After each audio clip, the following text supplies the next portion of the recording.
see everybody through the podium, so if there's someone trying to get my attention, Yes, I won't be able to see it.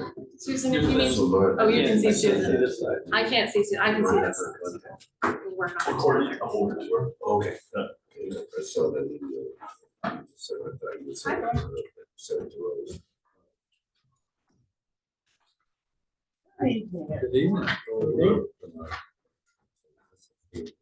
Should I embarrass you or not? Do I look older? I believe it is zero. That's exactly what I wanted to do. This is like, Okay, yeah, yeah. You just have to dig it in, so. Yeah, you could have come. date night. So where's he going? Where's he going? I'll go with him. Did she tell you what to work? She was raising. Alright, so. Remember it. Nice water. Cup of tea and water. You have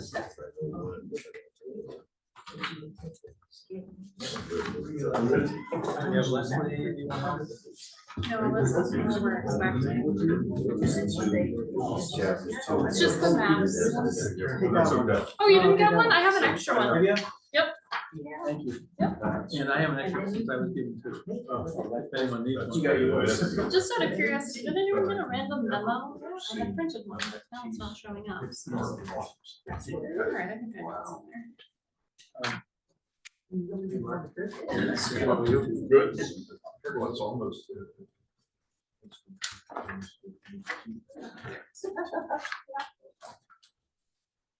I did, I say, you know, I printed a bunch of stuff, I just honestly haven't been able to get through all of it.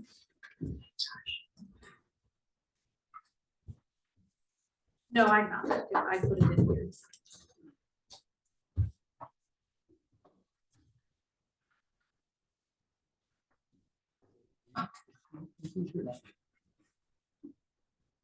Seems like It's I tickling remember. my mind that,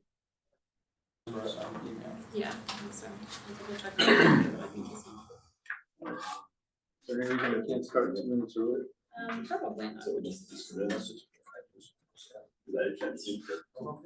Josh, are we ready? You're in?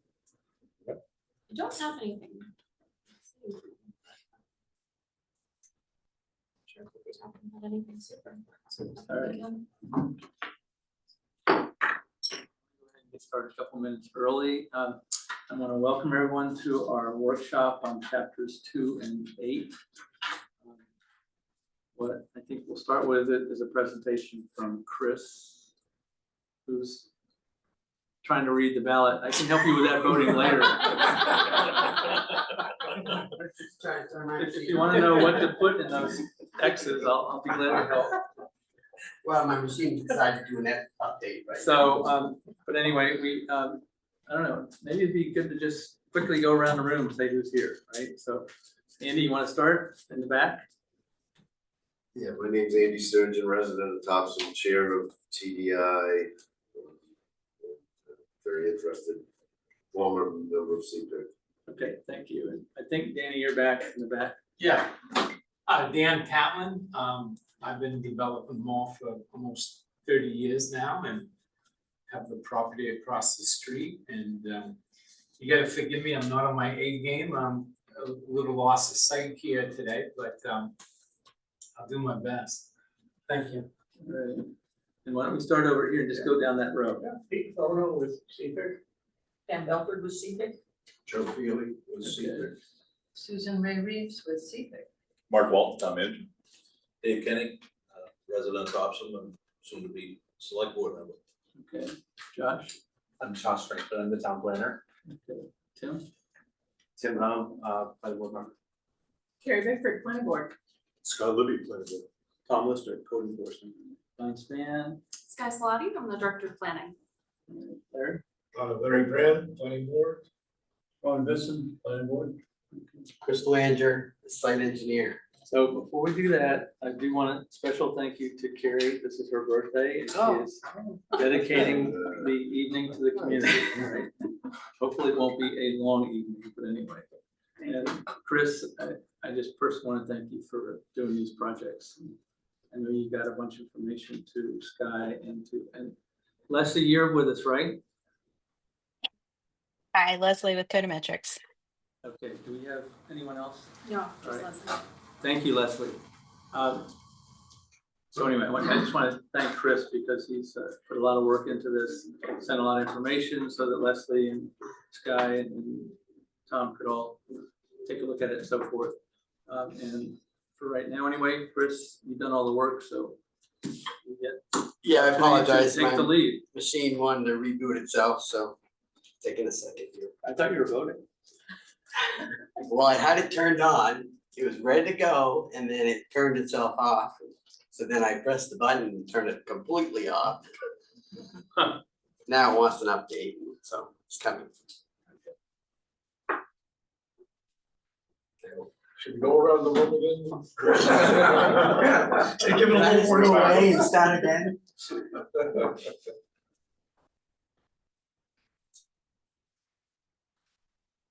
And Josh, you guys let him share.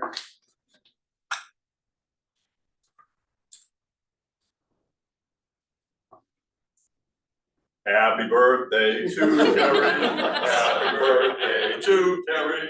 Happy birthday, dear Carrie. Happy birthday to you. Nice job, Mark. Mark.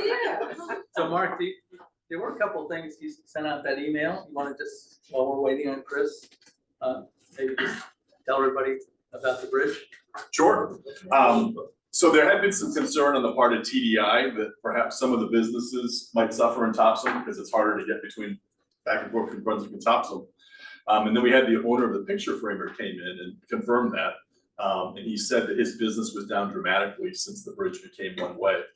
So he asked if there's anything that the town could do. And I said, funny you should ask, because TDI had been thinking about that. So Nate Cloutier came up with some phrases we could put in a graphic, and Josh was happy enough to use his skills to make us a nice Shop Topsham graphic.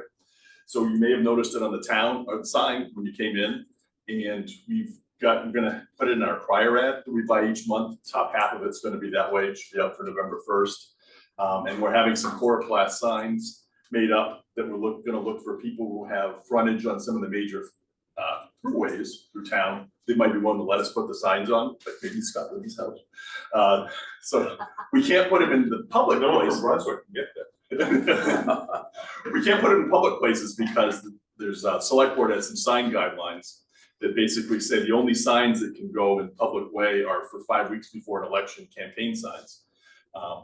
So we can't put them there, but if people can put them on their lawn at any point. So if you're interested in hosting a support local business Shop Topsham sign, reach out to us and we'll be happy to bring it over or put it in your lawn. Dan's already agreed to let's put one across the street. All right, and do take a look at, they have it in the sign out here. Nice work, Josh. Thank you. How we doing, Chris? It's booting. Can More than I, welcome to put one. Oh, thanks. All right, thank you. They'll be in like Tuesday, so. Does anyone wanna do a solo? can you, I'm gonna join in now. I'm looking for you. Not a good start. No, there's nothing to worry about.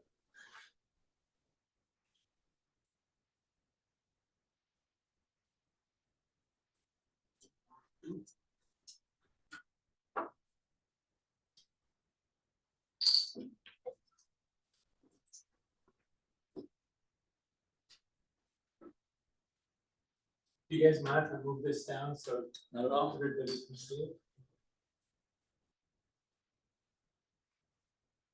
Chris did a lot of work on this.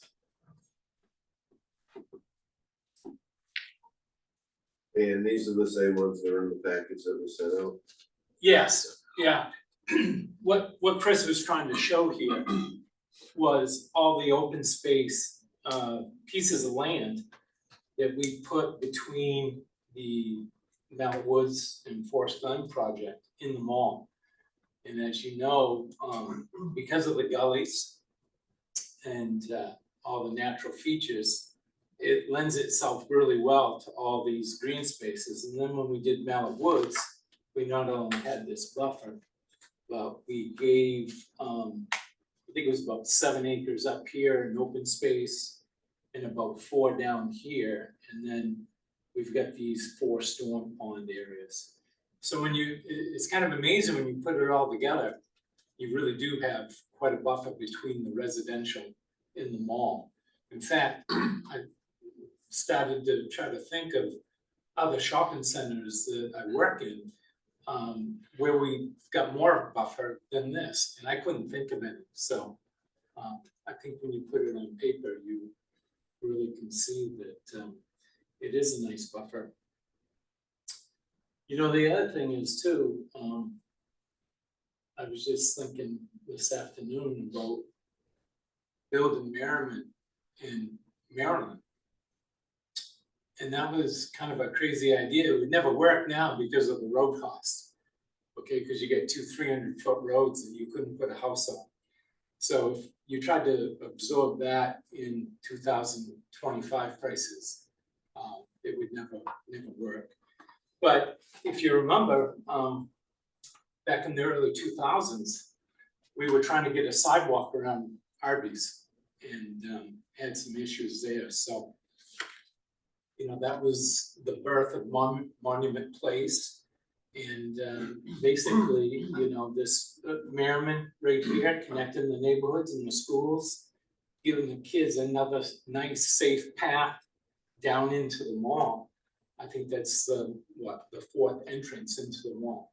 So anyway, I think that was a part of the method of my madness of Park Drive in Mallet Woods, was to create another entrance. So anyway, it was a great job you did, Chris. Putting it together.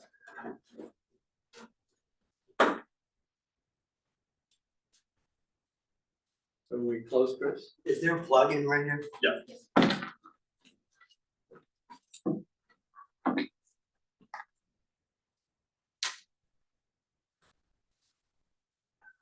Takes 2 hands. Oh, okay. Made that machine One happy. manager. That's right. Alright, I think I'm all set. All right, and we won't run out of power. We won't run out of power. My name is Chris Belanger. I did an analysis on the new ordinance. We looked at 2 sites, 100 Park Drive and 99 Main Street.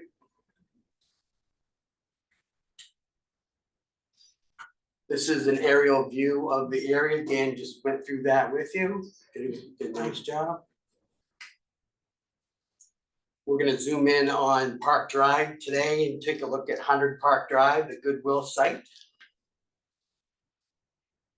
These are 2 zoning maps. The left-hand side is the new map. The right-hand side is the mixed-use commercial map. We're gonna look at the left side, mixed transitional zone, the blue shaded area.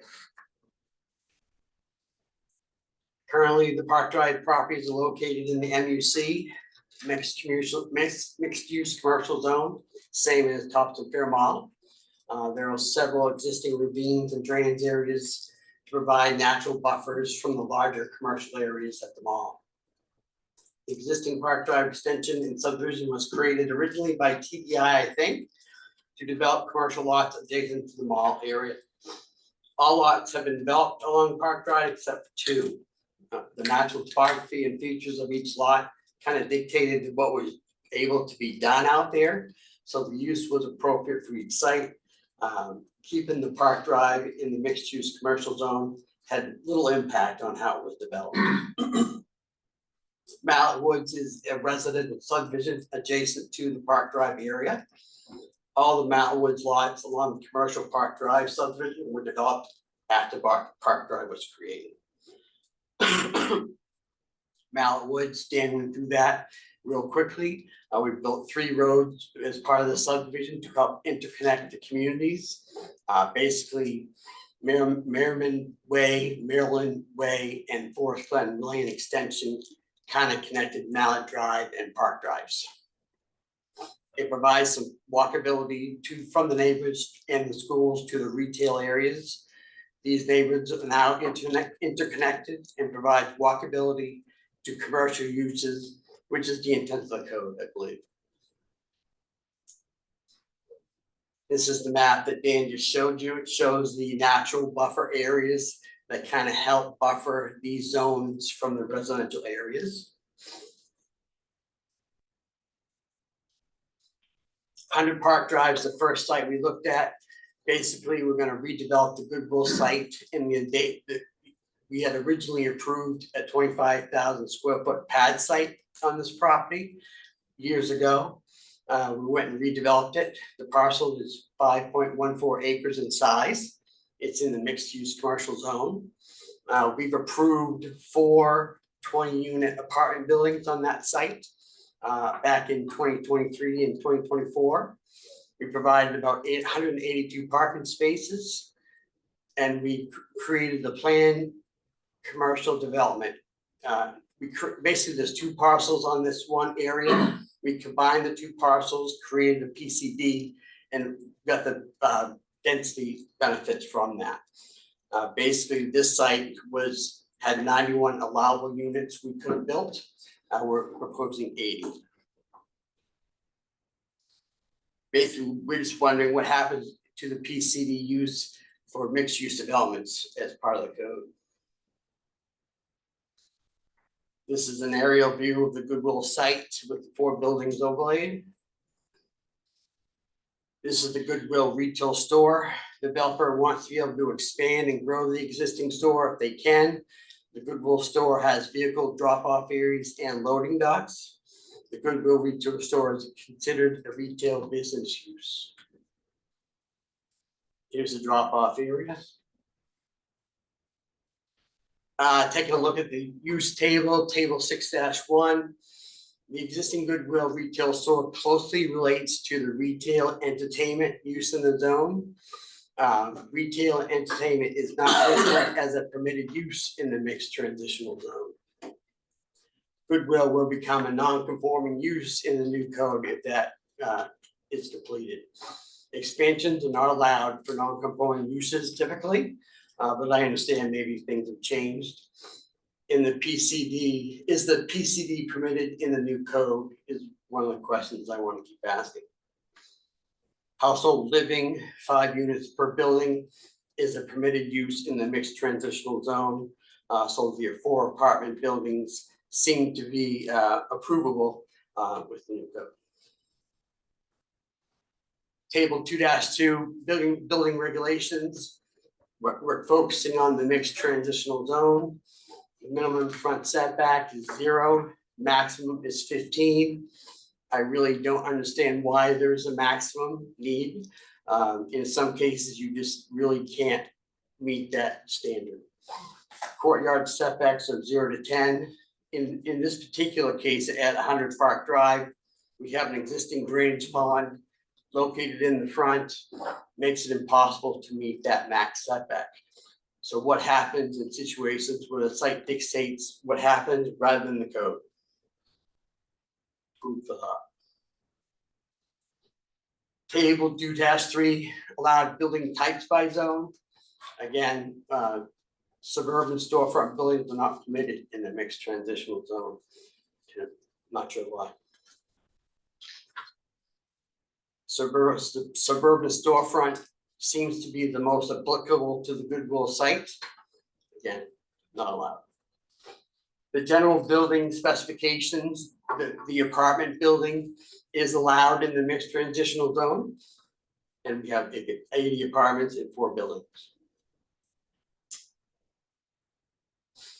These are what the apartment buildings look like.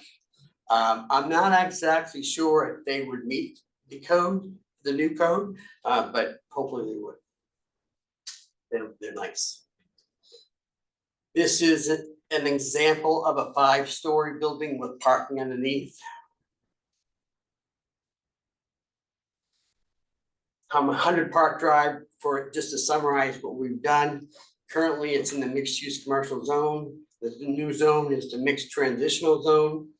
Goodwill would be non-conforming, would become non-conforming in the new code.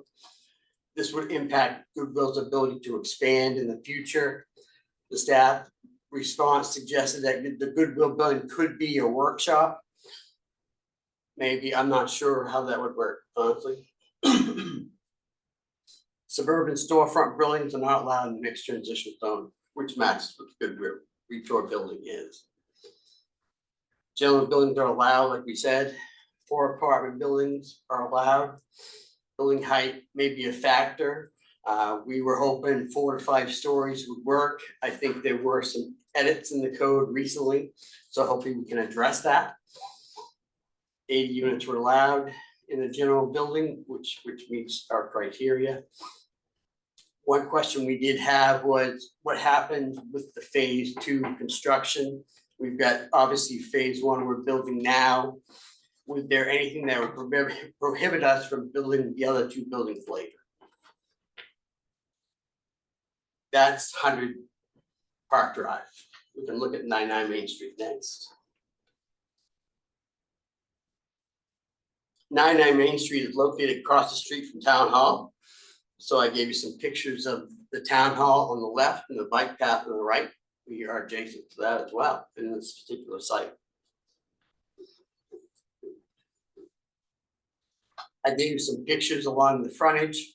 Basically, I'm trying to demonstrate that the 15-foot setback is pretty tough to achieve. I wish it could be a little bit further back, especially if there was trees and power lines. There's just not a lot of space in 15 feet. This is the other driveway looking towards Brunswick, I guess. 99 Main Street, we're gonna redevelop a commercial site that's been there for years, the old Wright Pierce building. Total parcel area is 4.17 acres. We're proposing to create a PCD again. Currently, it's in the BC Village Center zone. We're hoping to build a 15,000 square foot building, commercial building on the main floor, like a grocery store or something like that, with 48 units above it on the 3 floors above it. We're also proposing or hoping to do 2 buildings in the back, 2 20-unit buildings that are similar to what we did at Park Drive. We show 194 spaces. Total residential units would be 88 when they're done. The VC zone requires a max setback of 25 feet. I just don't like max setback. Max setbacks requirements would prohibit the buildings in the back in the old code, I think, but I think that was changed according to Don. The new zone is the upper village zone. Residential density, basically, we have density available for 88 units. The allowable building standards in zones will limit density, I think. The general buildings are not allowed in this particular zone, which is unfortunate because that's what we'd like to do for the apartments. And the back buildings are not allowed in the new zone without a courtyard or a road, as I understand it. So we're hoping this development would work, but right now we've got some issues we gotta address. This is an aerial view of the site. You can see the existing paved area. The building's actually gone now. So this is the overlay of the design. Staff had given us some concept designs to look at, which we appreciated. These designs were tailor-made just how you could meet the code, I believe. The only thing I would suggest is in these particular sketches, they've got 6,600 square feet of retail, where we were hoping for 15,000. They had 42 residential units where we were hoping for 88. So either the ordinance is more restrictive, or we certainly can't get the units we were hoping for on this site. There were 3 set designs and they're all absolutely fine, but they're similar in unit counts and numbers. In summary, the grocery use closely relates to the suburban storefront, I believe. We had shown a traditional storefront in the letter, but upon further review, it looks like the suburban one would fit closer with that grocery use. The apartment buildings, the general buildings are not allowed in this zone. Hopefully we can change that. We did propose parking underneath for those back buildings. So we would need a 5-story building in that case. So we would need some help with adding a story for that site. Density was gonna be 88 units allowed but not possible. But now the new code would suggest the number of units is allowed, but not possible due to building types and other restrictions. And again, the back buildings are not allowed without a courtyard or a new road. This is a master plan that was developed back in 2000. I just want to suggest, or I'm wondering what a phased project, how would that impact the new code? Or how would the new code impact this project? I guess the better question to say. The yellow shaded areas are PCD in that particular project. So we're wondering what happens if the PCD goes away for these kind of projects. Last 2 slides, table 3-2 deals with the MUL zone. I don't particularly care for the 40% max impervious area in that zone. I think that's All the other zones are. not been updated. It's what it is currently. It's whatever was passed last Understood, spring. understood. I don't like it, but. It's before. up to 60, Chris. I'm sorry. It's up to 60. We passed Oh. it last spring. That's a typo that hasn't been updated. Well, that's good. Yep. That's good, thank you.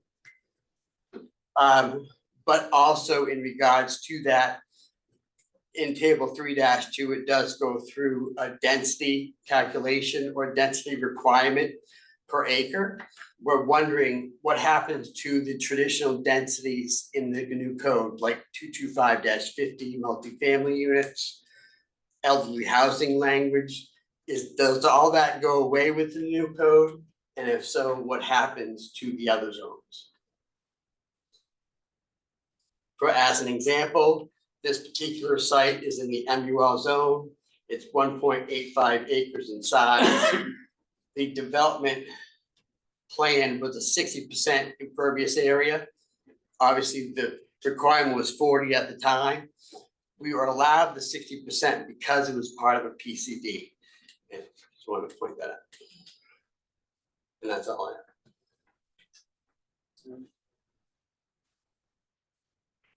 I guess, are there other? Danny, do you have anything you want to say?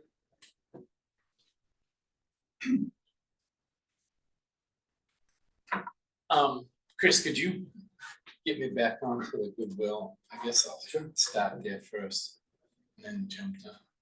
The other thing you had mentioned somewhere along here is, because I brought it up a couple times before, is timing of Yeah, projects, and which I think plays into what Chris was talking about. right, With Highland Green phasing as well. right, exactly. Yeah, you mentioned that you've at times been back, what, 4 or 5 times to renew your permits. Absolutely, especially with the assisted living project. Right. It was approved years ago, we had to come back every year to reapprove it. So last time I was here, I did mention section 1.4, which was existing permits. And obviously that hasn't been challenged yet, and you know, I think I might be the first one, because you know, I've got one foundation in, and we just did the elevator tower that was completed yesterday, and we're putting foundation 2 in just because that's the devil getting out of the dirt with everybody's scheduling. We want that ready for this spring when we finish building number 1. So if this ordinance goes in front of the board, you know, this May, or in front of the town to get voted on, I think I could rush and get foundation 3 in, but I probably wouldn't get foundation 4 in. And I think under section 1.4, you know, I don't know. I've asked, and I think that I could have a problem there. It's a brand new permit, but under the code, under 1.4, it's got some pretty strong language there. So I worry about losing that. And then the same with going across the street. Now, we've had sketch plan approval, and we've done quite a bit of money into Diane Morabito and lining up the intersections, and we met with town staff several times and brought on Tom Erico. We talked about, hey, should we submit a permit? And I'm like, Chris, I don't wanna dump 300 or 400 grand into across the street and then have this ordinance go in and then be bound by the courtyard rules and the picture that he just showed you. Actually, could you go back to that? And I'm gonna skip around a little bit here, but where that first picture that they did for us. There, yeah. So, and again, I don't wanna stand up here and talk bad about everything that you guys have done, and I wanna thank Leslie and Chris. I mean, we're so lucky to have Chris. There's not a guy around that's permitted more property and more projects in the town of Topsham than this guy. I met you back, in the mid-90s at Charlie Brzezinski's, and you were just starting the Highlands, so. 1994? Yeah, in 1994, so you've got quite a file number in this town, so I appreciate all your comments, Chris. But if you take a look at this thing that town staff and I think Leslie put together, you can see that you took at least a third of my frontage with this courtyard. And then the way the curb cut goes in, you're probably taking almost another third, all right? And then if you look at the two buildings in front, okay, that's the prime real estate. That's where you're gonna get the $40 a square foot. But this row building that goes back, and I would call that like a spaghetti lot or spaghetti building, because it's longer than it is wide. And if you subdivide that, you're not gonna get the rents that you would get up on Main Street. And, I just wanted to, show you the building that I presented. And you guys probably remember this. But, oh, these guys, yeah, I get a few. These guys some share.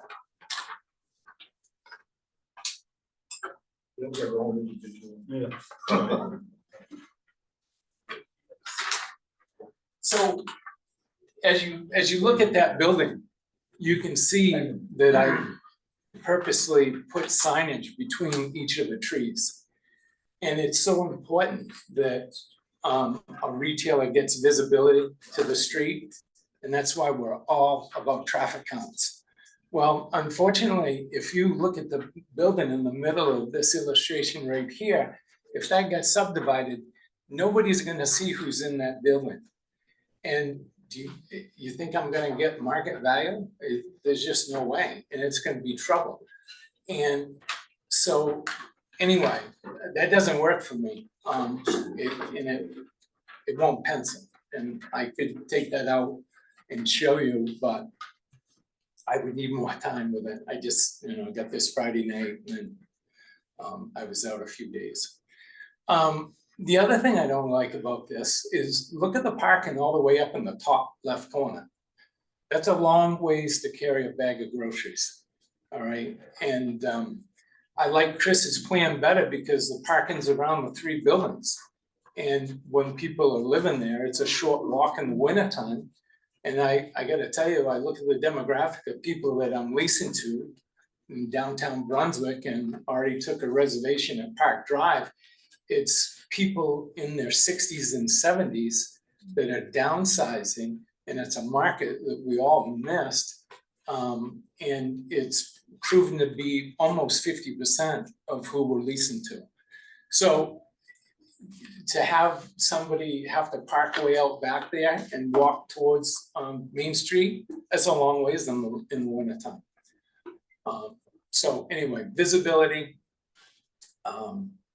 And then the economy of scale. I did, and forgive me, I just crunched some stuff here today, but I'm not sure who actually put the numbers together on this traditional storefront and the storefront B. But I think they were basically doing gross square footages. And one thing that you gotta remember is that you're taking staircases, elevators, and hallways.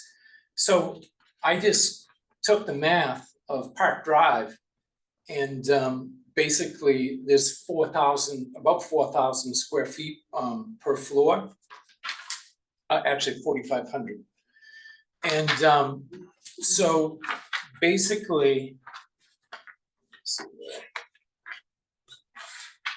so the buildings I'm building on Park Drive, 4,500 per floor, 18,000 square feet. If you divide that by 20 units, I come up with 900 square feet per unit. Okay, so I actually ran those numbers on the 4,200 square foot building. And that came out, you have 3 floors at 4,200, you come up with 12,600, divide that by 900, you come up with 14 units, not 21. So unless I'm missing something, I'd be glad to sit down with you and crunch those numbers, but I think that's off by about 7 units. The second one is 2,400, that's a small building out front, times 3 stories, 7,200 gross square feet divided by that 900, which is a good average with hallways, elevators, and stairs. And it comes out to 8 units, not 12. So I basically came out with 33 units when you factor in those other design features. And if you take it away from our 88, that's a loss of 55 units. All right, and market rate 1 bedrooms, and I'm not even gonna talk about a 2-bedroom, but just even, and there would be some 2 bedrooms involved, but just call it 2,000 a unit. You're talking a loss of revenue of 110 a month or $1,320,000 a year. And if you put a cap rate to that of 7%, you're coming up with a value of about $18 million in loss value on this lot between the picture that we just outlined for you compared to this one. And I think that's a shame. I think, the plan that I presented, and I've always thought this about Topsham. Topsham doesn't have a Main Street. I mean, you got a Lower Main Street, which is great. It's historic, it's great, it's walkable and all that.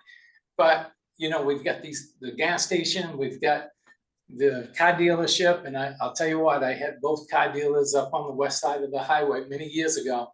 And I remember saying to Rod and Rich, it's like if Frank remodels that dealership, right?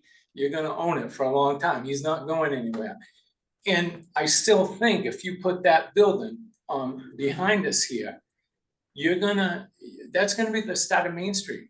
And someone, that post office, I've tried to move, and they just don't wanna do anything with it, but what I'm getting at is, sooner or later, you'll be able to use that site. And I think sooner or later, you might be able to go down the street. Now, if you want some more green space, Leslie wanted to talk about the numbers briefly. Yeah, sure, go ahead. Second. Sure. I just wanted to, just before you got too deep into it, I was going to say that I think that there's a little bit of a misunderstanding. These are double loaded corridor buildings. They're 65, 70 feet wide. The numbers that you see are because there's tuck under parking on that ground floor. So the square footage of the commercial is not the square footage of the footprint of the building as drawn.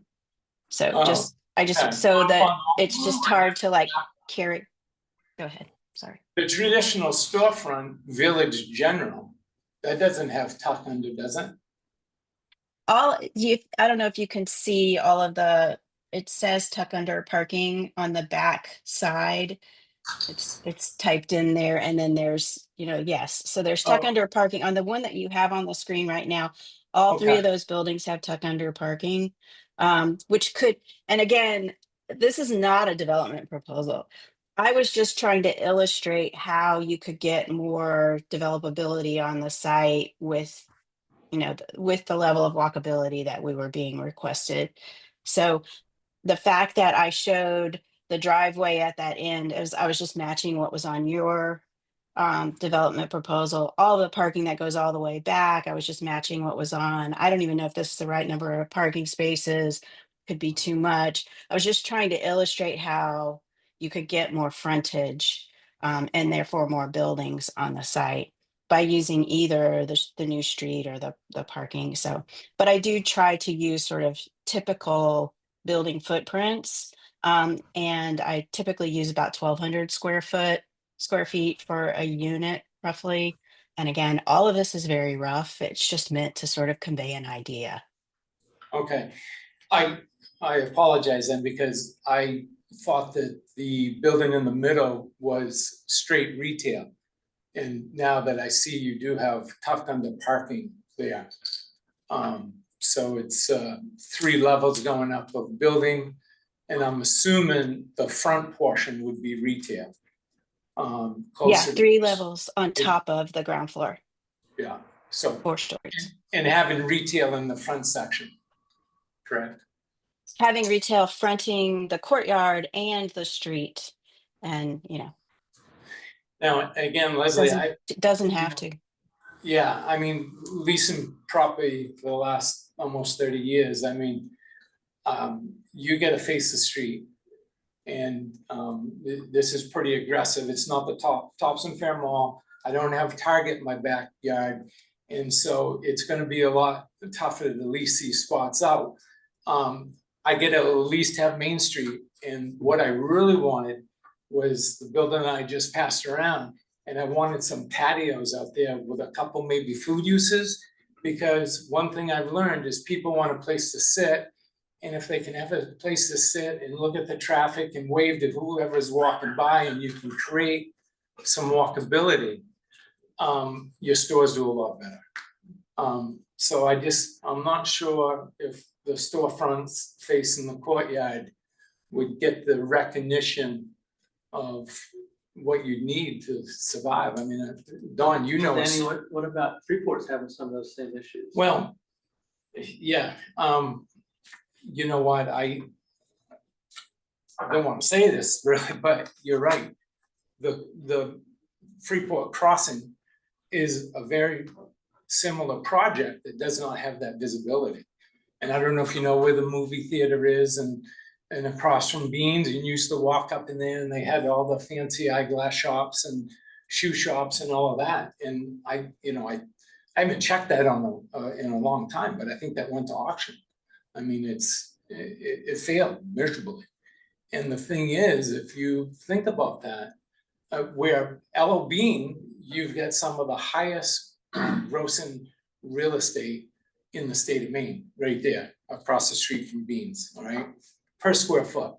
The old Down East Energy property, that was the highest at one time land lease in the state of Maine. My brother did that for Marls. But what I'm getting at is, you can be one-off, and that one-off is moving across the street behind those buildings, and look what happened. And L.O. Bean was like, 10 times Target, right?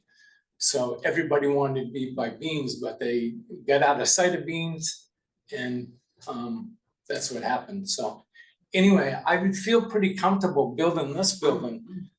It might be tough to, or tougher to lease the property, but as you can see, between each one of those trees, we have signage for every building. And I think if you got some food uses out there, I think that you could create the foot traffic, stop the foot traffic and feed on the walking trail that you guys put in several years ago, and we gave you the easement to do that. So anyway, I apologize.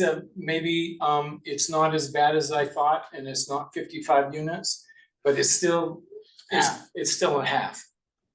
And why do we want to take, a $2.5 million piece of property and cut the use in half? I mean, it just doesn't make sense. So Leslie, Chris pointed out, but it's, again, he talked about PCD a number of times. And I know that Tom put together something and showed that PCD essentially doesn't exist in any of this, right? Not just in that Right. particular location. I guess we at least maybe talk about why PCD was eliminated, and is it something that is just off the table or what? So Sky, do you want me to? If you want to talk about it in You're relation asking to me. center zones, I can speak to it outside of that. I can either speak to it outside of it first, or Leslie can talk about center zones, because she's Well, the center zones person. Since we're primarily center zone, I guess. Leslie, you first. Or- Yes, you- yes, you- okay, so the, What do you? Do you, if I can bounce back to Goodwill, I'll sit down and, All right, keep my mouth shut. all right, I'll keep my mouth shut. Leslie, hang on a second. Sure. Can I just go back to Goodwill? Yeah,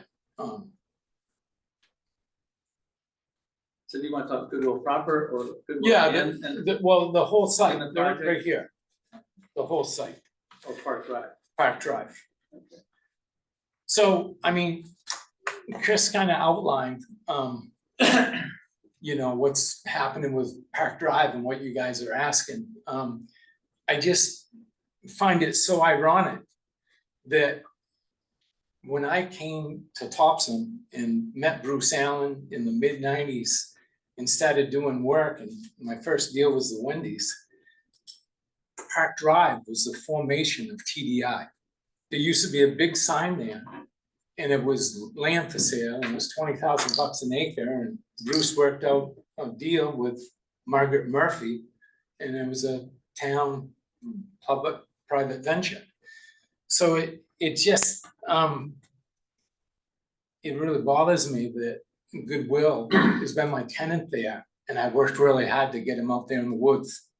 And trust me, before Mallet Woods, before Park Drive, I mean, they were like, They were in the woods. yeah, how'd we get out here and sign this And they had a big- 15-year big deal? sand dune on the other side. Exactly, and nothing's gonna get built on the other side. And I gotta tell you, being around there a lot the last few weeks, of course, I cannot believe that store. That store is maxed out at 10 o'clock in the morning, and I just went to Market Basket to get a little snack because I was at a closing. And I came back by and the thing is full. The parking lot is full. They told me that when, and they shouldn't have told me this just before we signed the lease, but they basically told me that they were getting 3,200 visits a week. And the minute the Market Basket doors opened, it jumped up to 3,800 to 3,900 visits, which is huge. So they're like, hey, this Goodwill, Dan, we want 10 years on this one. I'm like, all right, sign right here. I'd love to have you for 10 more years, right? And you realize you're being recorded. Yeah, I know. Well, listen, I tell you what, I got a great relationship with Goodwill. At one time, I had 4 of them, and we're down to 2 now. The one in Brunswick's doing pretty well. Yeah, the one in Brunswick is doing well. That's Jim's. But anyway, I lost my train of thought. I got a little crazy there, but You're- I Park get, Drive. yeah, no, I guess, you know, when I think about,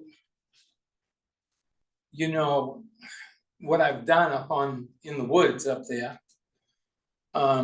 We just, Jeremy sold the last lot up in Mallet this last week, so is gonna be 49 houses built up in there. And I'm really pleased how that came out, and I gotta tell you, I'm glad Jeremy bought that from me. Because I'll tell you what, I would have been babysitting that last 11 lots, 11 houses, and he made money with it because he made money on the site work, and plus he did the site work of the houses. Being the guy that's just building the roads, the cost has gone up so high now that you're not making any money. And so I was glad he took it over. But the bottom line is, it's about $8,000 a year for taxes there, times 49. That comes up to $392,000 a year revenue for the town. The Goodwill building is right around 30,000 a year. And then my Park Drive properties, when I get those 4 buildings built, it's gonna be handy to $40,000 a building for my property taxes, or 160. So, and again, I've got a lot of friends that have done TIFs. We just did a huge TIF up in Augusta at the Kmart Plaza, and my friend George Campbell went and monetized that TIF and raised $16 million. And, you know, I basically said, listen, I've owned this land since 2004. I want to pull the trigger on it. I want to build it. So I didn't want to wait around for TIFs. But what I'm getting at is $482,000 is a pretty good revenue for the town. They've been there 20 years. They just signed a 10-year deal with me. And sooner or later, if you look at that footprint right there, in the light brown, there's plenty of area to go towards the street, and there's plenty of area to come back towards the parking with the little square, the little bump outs, the loading dock. Somewheres along the line, they're gonna come to me and say, hey, we need 2,500 more feet. Or, Dan, can you know, we'll sign another 10 years with you, but you gotta put us another loading dock on. So if this ordinance gets passed, I'm non-conforming, I can't build a broom closet outside there. And furthermore, and I know we're still talking about this and we're not 100% sure, but I feel the very permit that you guys gave me this February to build Park Drive residences using the planned commercial development theory of both parcels of land to get and tell me if I'm wrong, Tom, but we use the acreage of both those parcels to get the density up, right? Yes. Yes. Okay, thank you. So if we lose the planned commercial development and section 1.4 takes hold, and I'm the first guy that goes through section 1.4 existing permits, if I don't have a foundation in there, I could potentially lose that 25% of my project. And I don't think that's right. And, you know, like you said, Chris, you've been in front of the board 4 or 5 times. It's the market conditions, it's financing, I mean, you try to build this stuff out as quick as you can, but stuff happens. And stuff happens more since COVID than it ever did before. It's twice as hard, or actually 10 times as hard to get a deal done. So, I mean, that's the reason that I'm here tonight, is because that planned commercial development and making something that I've been working on for 20+ years is now at the stroke of a pen going to become non-conforming. So what am I gonna do with that building if they need more and Goodwill have a split, and what am I gonna lease? Who am I gonna lease it to? So I just don't like the fact that we're non-conforming, and you know, I'm being told it's because we need a buffer. And that's why Chris did this picture right here, because there's more green space around that Goodwill site and that Park Drive site than any other shopping center I've worked in my 30 years of doing this. So I don't buy the buffer deal. And my closest buffer is the new homes that we're building in Mallet Woods. And I hate to think that I'm the one that shooting myself in the foot there, but everybody knows. And I even had a neighbor, Glenn Ramsey, speak in favor of my project. And we went back there and we planted a bunch of trees. And actually Josh went back there and we had so much canopy that when you first started your job, Josh, you went back there and we downsized the number of plantings because we were gonna have to cut trees to get the things in. So anyway, I just wish you give that a second thought. I don't want to see Park Drive non-conforming. And listen, I'll tell you what, the guy that owns this lot right here, and I think it's Dr. Howe that bought this lot, Ted Crook bought it and then flipped it to him. Why is this guy getting penalized? he's kitty cornered to a market basket. He works on all this traffic flow that I just mentioned with Goodwill. And now under this plan, well, it's the new zoning that you don't allow retail or anything else. I'm thinking that you're gonna be very limited what you do with that lot. And that's a shame, that's a nice lot. And it doesn't abut in a residential use. Right, it abuts the church and it abuts Goodwill. So why should that one get penalized? So anyway, I'm gonna take my eye that hurts and go back and sit in my chair. Thank you. I said, I'm glad it was an eye and not your mouth. Yeah, right.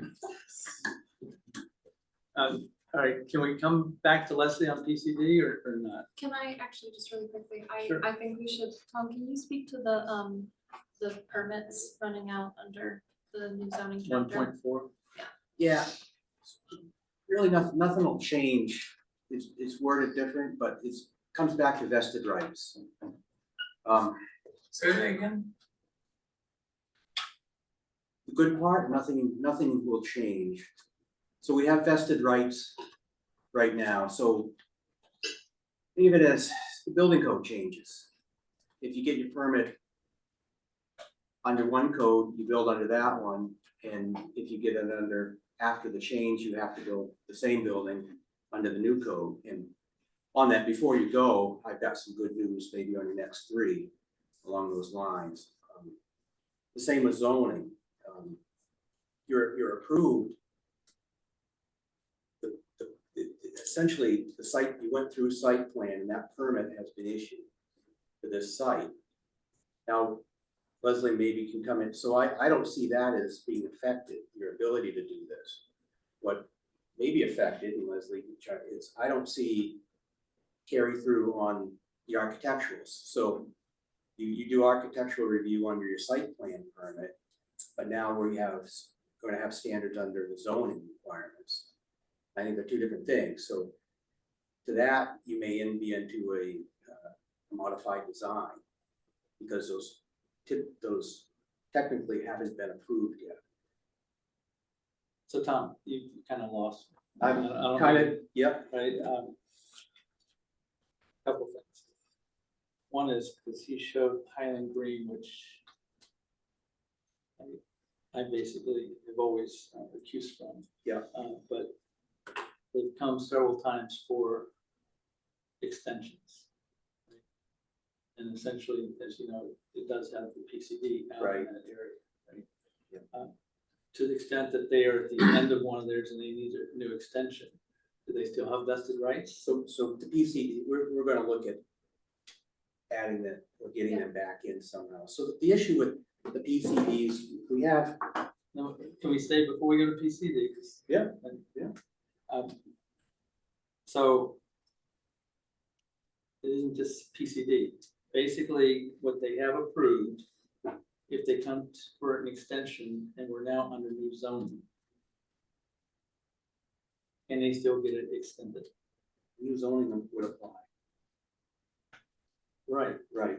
So no. let's just, so no, so I'm just, if I understand it right, they don't, I mean, yes, they have vested rights, but they have vested rights within the window. And And then the vested rights go away. If they have to get an extension. I would see that on any phase development that's, so a phase development phase subdivision where the lots weren't approved, we're just gonna approve them later on. That later on would have to meet the current zoning at the time of that approval. If the lots were all pre-approved, that would be a different story. I can add a little bit more context there too. So we've been talking about 100 Park Drive. The site plan for 100 Park Drive was approved with the current zoning actually probably a couple of years ago. Development has started on that, so that site plan is approved. They're not gonna run out. They don't hit that 1 year where they need an extension. 100 Park Drive is good under their site plan. It doesn't run out once you start, to my knowledge. It's not part of the zoning chapter, so that should not be an issue. Everything was approved as one. You may have done some phasing in there regarding financing, but I do not believe that you would run out of an approval on that. If we're speaking about non-center zone properties and subdivisions, as Tom just brought up, subdivision approval is a little bit more tricky. But if the lots were carved up and approved under certain zoning, that is what would stand to my understanding. So I do just want to say, we've talked a lot about 100 Park Drive. 100 Park Drive should not have to deal with this issue, to my knowledge. So if 100 Park Drive has 2 buildings built, and say 2 years goes by, he can still build the other 2 buildings identical to what the You can build them as they're approved under the site plan. original site plan, The site plan, without having to. the most conform- recent site plan, yes, like whichever one has been signed by the board. Right, without having to then build under the new ordinance if it passes. Yeah, you only have to go back for an extension or reapproval if you have done no site work. If you have just gotten approval and done nothing, which is a different conversation in my opinion. Yeah, and I think there's another piece to that, is the building type standards. So I don't see, that has never been approved, so that would come into play down the road. Building types. So if your question is, can you build the exact same building?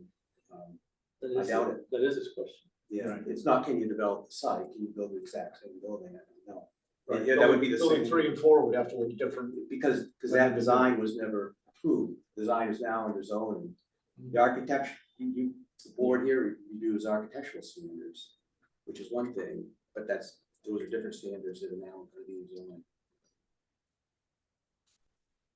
No, Can I just ask a question? Sure. 'Cause I was not part of, I remember being thrilled when the project was approved. You all approved his project. Yeah. All 4 buildings, right? All 4 buildings. So what I'm hearing Sky say is if any of the 4 buildings, and they certainly are started, we're talking about, there's a lot of work being done.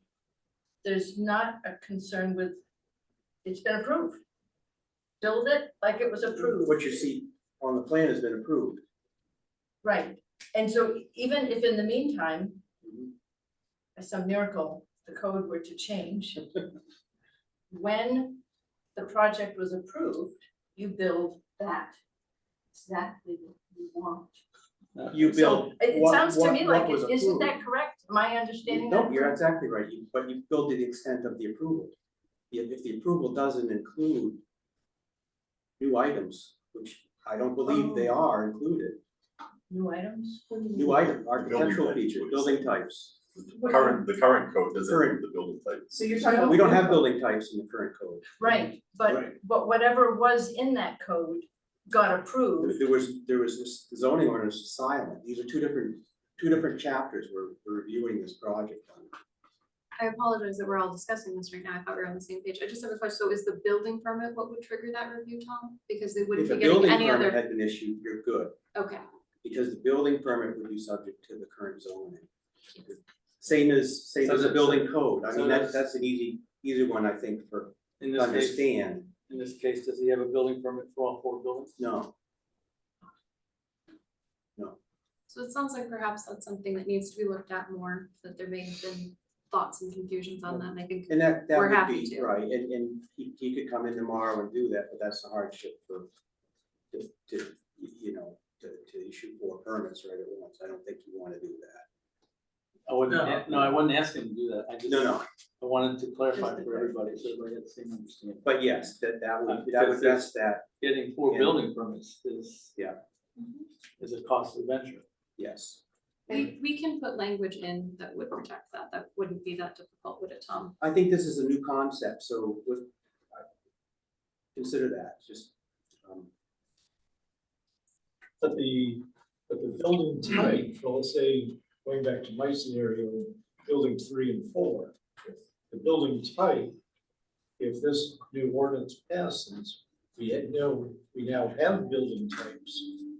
And that building type would apply in the mixed transition. Is that Yes. correct? yes. The new building type, The new building types, right? The new building type's not necessarily what we have there. right? So building 3 and 4 could have totally different look than what buildings 1 and 2.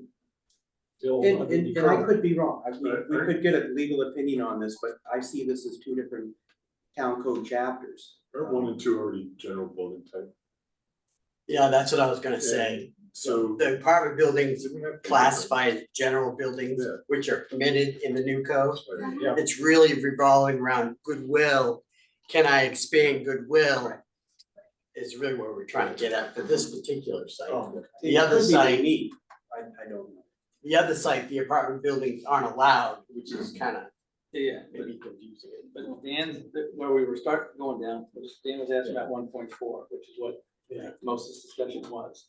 But to your point, yes, That's what we're concerned about, is Right. making it non-conforming, However- and now we can't expand. in the bigger view of Park Drive, basically, that new transition zone doesn't just impact Goodwill, but a number of businesses That's right. are non-conforming, right? And then the lot that's never been built on now has new zoning. That's what happens with the new zone. So, all right, if you're gonna deal, Well, my question would be, before we go and make that final decision, which is the first time actually we've been actually talking about the specifics of this. If there's unintended consequences that are going to happen with the new zone, can we go back and renegotiate this and make sure that we dot our i's, cross our t's, and make sure that this doesn't happen? I mean, we've got a developer who's been in Topsom for 30 years. I would hope we would bend over backwards to make sure that we're working with Dan and other developers that have committed their time and their life to Topsom. And, you know, I don't want it to be so hard to jump through hoops if we are creating more work and more obstacles with the new zone. So I think we need to go through it piece by piece. And I know it's taken a long time, and I know that it's here now, but why are we changing a lot of these things? I've never been told why. Like, why are we making it so that now this is non-conforming and that's non-conforming? And why is there now a building structure that is now something that may cause unintended consequences? So coming from a layman, this is not my area of expertise, but it sounds to me like we've got some issues that may come of this. And if I'm confused, the general public's going to be confused when it comes to town. That's my 2 cents. I think Leslie has been trying to. Leslie, you wanna go? Sure, if you don't mind, I think that I am not the person to talk about section 1.4 and how everything transitions from old code to new code. That really would be Kirk.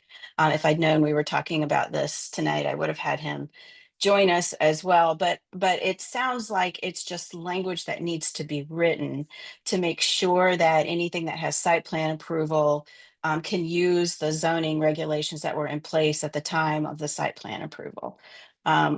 It's not, I don't think it's terribly complicated, and I think that we could certainly do that. And I think the expectation for this site, if they got site plan approval and then zoning approval, because it's attached to the building code process or building permit process where it isn't necessarily in other places, it's just a process that we need to make sure that we're addressing. And I don't think that it was intended to do that at all. So I think that it's something that can be handled with just language that would allow that to continue. Would that take care of the potential problems for the Goodwill expansion? If they were to put a loading No, dock she was on? talking, That's a that was second 1.4, the second Oh, issue. okay, sorry.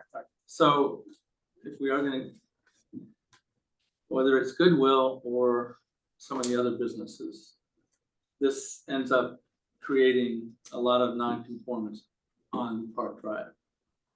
And I guess, to use your words, I don't know that there's a Unintended, negotiation, but yeah.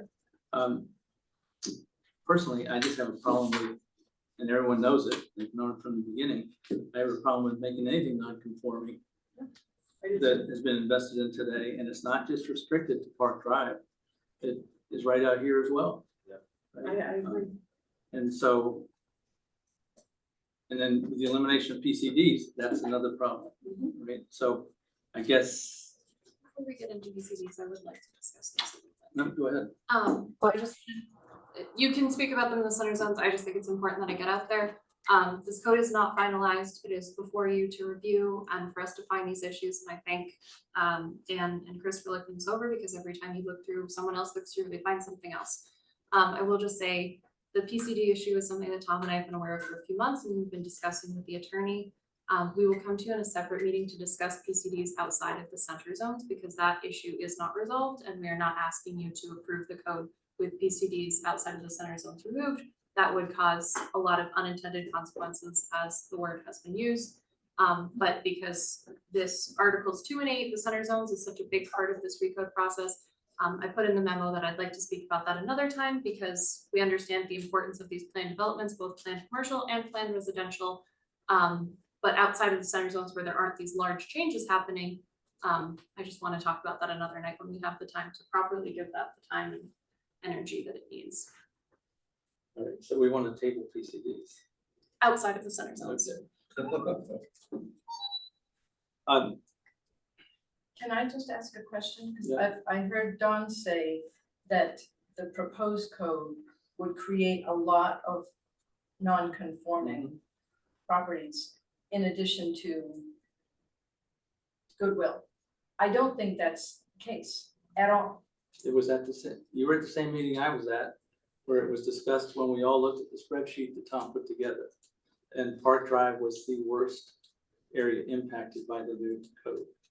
So I must have read Sky's memo incorrectly, because I thought, am I wrong, Sky? That- Are there a lot of non-conforming created by the proposed He code passed this mixed out to transition? everybody at the meeting. Do you want to talk to it? Because you're aware, I mean, it's right there, but it's right there. I don't know whether they're still doing the lobster for me or not, but that's not conforming with this new code. In terms of the use or the use. use? Yeah, this was all, It's non-conforming, well, that's, I mean, I get it, you want to talk PCD some other time, but PCD, We can talk about PCD Uses in and the all center that. zones, Don, I think outside of it, it's a little different, that's all. well, I just learned what the center zones were before we got here, or right as we got here. And I was told that Park Drive was part of center zones, it's not. No, it is. Okay. When we talk about Highland Green, that's not in the center zones, Okay. that's all. Take Yeah. Highland Green Yep, off the that's what table. I'm telling. I don't need Highland Green in the discussion. Chris thought it was important for us to see that, which I appreciate, right? But take it out of that discussion. But the bottom line is center zones, which does include this. With this new use code, we have, and Tom said it, right, I'm just quoting him, he said the worst impacted is Park Drive. So the Marble Place. I think they also at that meeting talked about those uses being artisan. And there was a And we could talk discussion about that it was being talked about, artisan and rather than- I haven't heard anything more about that, right? But you're not gonna put goodwill into artisan, so you No, but still there's have, other, there were a number of, in the memo, at least, there are a number of options to consider on what to do. and what are we doing with all the car dealerships? That, I don't think that's on the table. Well, it is. I mean, we can't talk about the whole thing tonight. No, well, there's a basis for the whole thing, and the bottom line is that's center zone, and 100 Park or across the street is part of the center zone, right? Yeah. And that's what we're talking about. I So know, but we're when not we say talking the about car whole- dealer use, right? No, I'm talking So- about the car dealership there, and there, right? All become non-conforming with the new code. That's in the same report. You know, I didn't know we were talking about that tonight. I thought we were talking about these two and talking about the Well- section 2 and section 8. We're Okay. never getting So- to section 8 tonight, by the way. No, I agree, right? But But the bottom line, let's tell you what, we'll talk about what you want to talk about after I. All right, so I just have another layman's question, but, and I don't know if this is along the same lines as what we're talking about, but this building right here that he has proposed and the other one that was submitted, why is what is wrong with this building? And why couldn't this happen? And it's my understanding, as I keep diving into this, is that the new code is going to be a lot more restrictive. I guess that would be the word I would use. And I wanna know why. Why are we doing this? I've already had people come to me with projects that we've approved that they were not happy with, and they had to jump through hoop after hoop after hoop after hoop. I hate to hear that. I'm a proud person who's lived in Topsom. I think it's great that people wanna come here, and I think, you know, we do a great job of developing.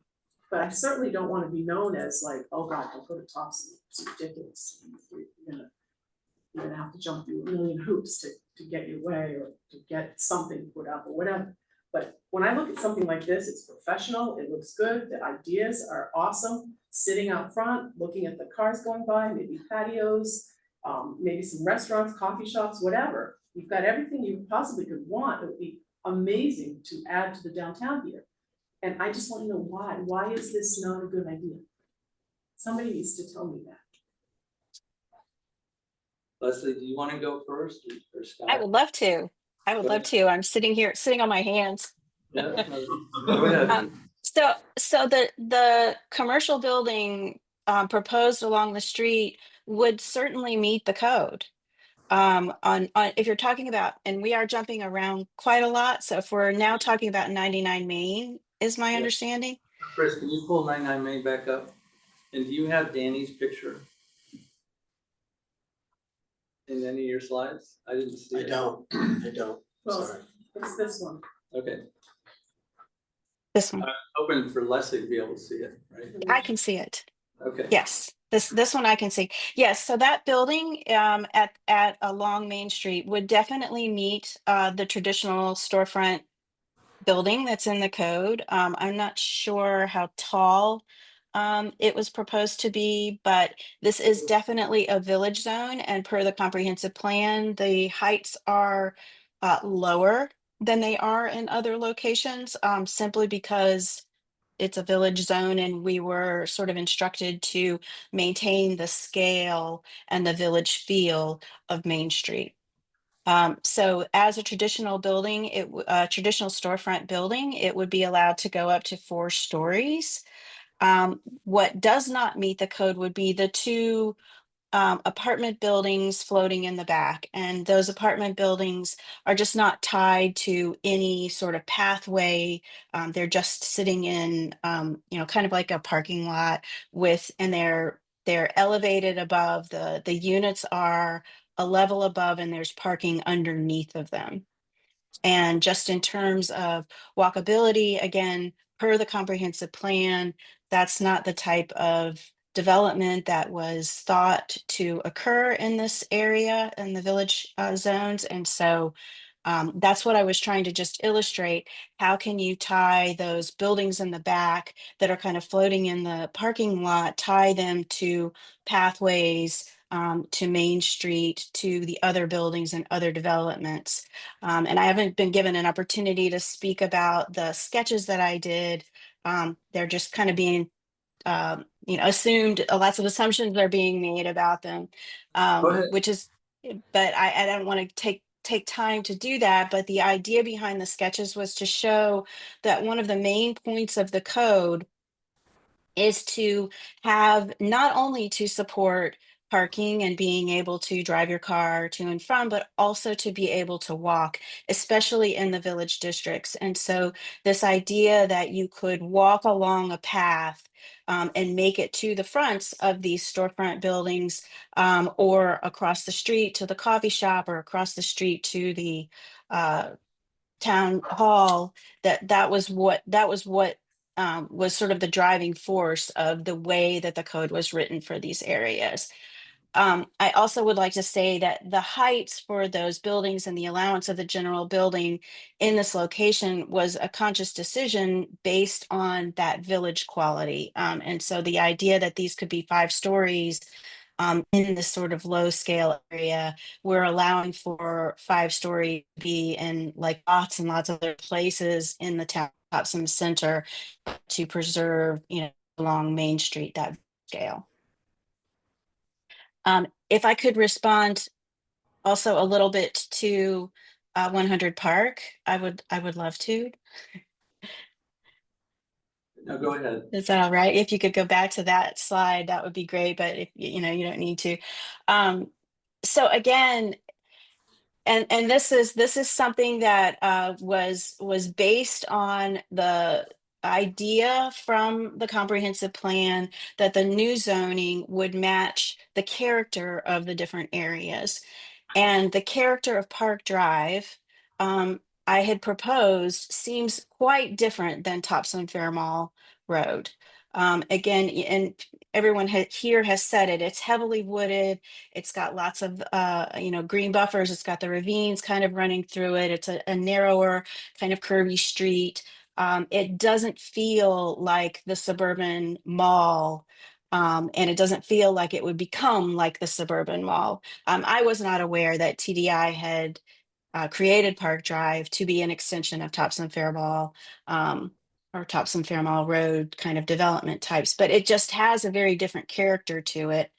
And the majority of the types of businesses that are there right now are more that kind of artisan, material sales, or offices, childcare, those kinds of things. Really, the only commercial, truly commercial, is the Goodwill store.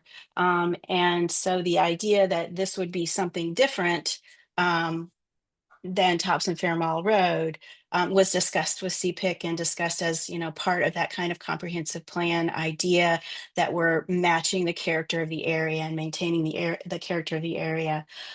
We haven't actually talked about the workshop building a whole lot through this process, but the building type that the Goodwill is in is very much like the workshop building. It has a lot of flexibility to it, and it would work. The use itself would be non-conforming, but I also will say that in almost every code that Kirk and I write together, we're really flexible with existing non-conforming uses to allow them to expand. And I think somewhere along the lines over the many, many years that we've been working on this, somehow the non-conforming language got sort of tightened up quite a bit. And so Sky and Kirk and I have been, and Tom have all been talking about loosening that up, because you absolutely want your businesses that are there, even if they are legal non-conforming, and I hate that word, they're just existing, to be able to expand and continue as they are. So that is something that we're definitely looking at. The parcel, I think I couldn't see during the discussion, but the parcel to the south of it, I think it might be on the corner of Park Drive and Topsom Fair Mall Road that somebody was referring to next to the church. It's the corner diagonally across from the New Market Basket. Yeah, we sort of went back and forth about whether that should be in the commercial or not. So I can totally understand that that would be shifting, because it does have frontage on Thompson Fair Mall Road. It is more visible. It is closer to the Market Basket and such, and it wouldn't be, I find it hard to think of the suburban storefront building was sort of the Wendy's or a Burger King, and to have that down Park Drive just seemed inappropriate with the other kinds of businesses that were down there. But again, I'm just making this was just my recommendation based on the comprehensive plan and how we would do it. If I could just speak a little bit, the other part of Park Drive was that we knew that this residential development was coming. And since residential was an important aspect of the Topsom Center area, we thought that that would help to drive more residential in this area. And that's why it's called the kind of mixed transitional. And definitely these buildings would be able to be built under the current code. They would be able to be 5 stories. They are, the depth of the setback, we have discussed adjusting to allow for sort of natural features to be measured within there, so that your build to is a little bit different. We could also change it to a setback in these kinds of locations if we wanted to, but by and large, this development, the apartment development, would fit within the code. So both of these developments, by and large, would meet the code, the traditional storefront and these buildings here. It's just those two apartment buildings at the back. And I think that could be easily handled by running, just treating one of those parking drives more as street frontage and maybe having, building at the ground floor as opposed to full parking behind it. And you're back on Main Street, right? Yeah, the 99 Main Street, yeah. Yeah, so I guess what I'm trying to say is it sounds really, really bad after all of this, and I totally appreciate everything that Chris is and has been doing, and he's gone to a lot of trouble, and I really appreciate it. And we did try to respond to all of those top items through we had many conversations, but I don't think that we're as far apart as it sounds. Thank you. You guys know that. Yeah, I think we have a lot, but there's so many different things to touch upon, we have to keep going, but one thing that about the Goodwill building, I really think, I don't know if it was in one of the memos, it looks more like the workshop type building, yes. rather than a Wendy's or a suburban, Yes. so it seems like it's already a building that fits in that zone. Though the two workshop buildings that are in here would be nicer over there. One of them looks like it's a flight deck, the other one's made here. But that's just a personal. My daughter would be horrible if Goodwill left, but. Oh, believe me. So it seems like it just comes down to trying to go around to Workshop. figure out There was also there was a use issue, right? and there were three options of possibly dealing with that. And whether it becomes that if we have a non-conforming use, that you still could adjust and build and expand Yes. the conforming structure, which makes sense. So I think like Leslie was saying, there's a lot of loose parts that could be tightened up. Grandfathered use with a building that he could do what he wanted to do. That's what you just said. I'm not. Non-conforming use. Right. However, That's Okay, us. go ahead.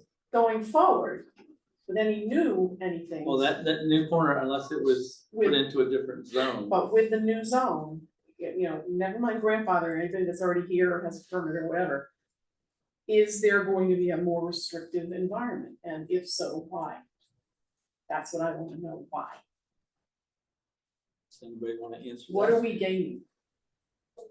the only answer that I have, and I would allow, any member of the committee to speak to this, is because of the comprehensive plan. That And doesn't tell if me. you, well, that is, it does take some reading. And I think, the thing about what people looked at and the results that you see in that comprehensive plan is people were very aware that, just like you're saying, Carrie, development happens. And if you don't guide it in directions that people actually really would like to see, you might get in unintended consequences by doing nothing. Suburban sprawl has happened all over the country, and we don't want it here, is what I saw in the comprehensive plan. And so people said, well, what would we like? We would like a walkable town center. That it's not entirely possible, but it is in certain ways. And I'd never heard of a master plan district, a master plan development, but that allows a property owner like Dan to do things that aren't readily apparent. And that's what Leslie was doing by creating sketches, not to say, well, these are the only things you can do, but by using the master plan development, you can actually do things that you wouldn't under the current code. So, you create a street and then you have frontage with your other buildings, instead of putting parking, under the building so that you walk up and you're looking at a parking spot. You can either put it under the building, tucked in. There are options that we aren't familiar with now. And by just becoming familiar with them, I think that what the townspeople, there was a huge amount of involvement and input into that plan, Kerry. I don't know if you were aware of it. No, I understand that, I guess my thing is go to a bird's eye view, layman's terms, because for me, I'm just trying to say, okay, why is this proposal here? I'm not saying this is set in stone, and that Dan can't work with whoever else to come up with something that's gonna work for him and for the town and for the plan, but why isn't this walkable? What do you, I mean, like, I don't understand what walkability is. Leslie said that one was fine.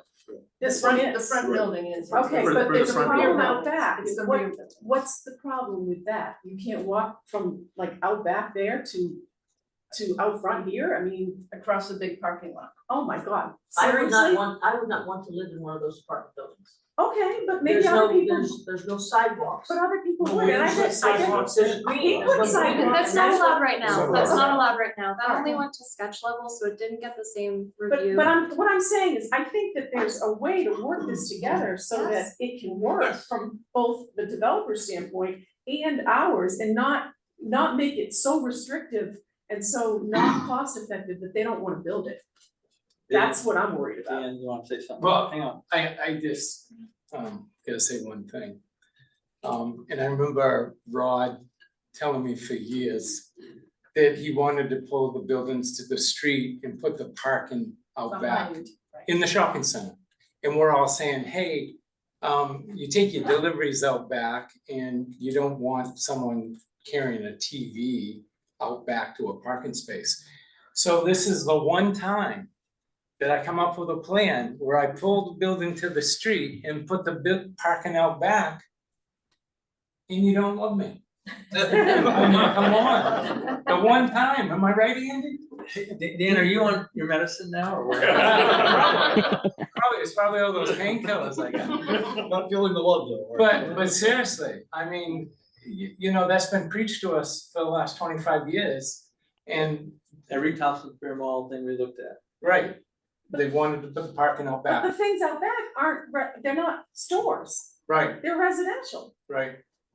I don't see what the And I'll problem tell is. you, there's such a huge, there's an 80,000 unit deficit.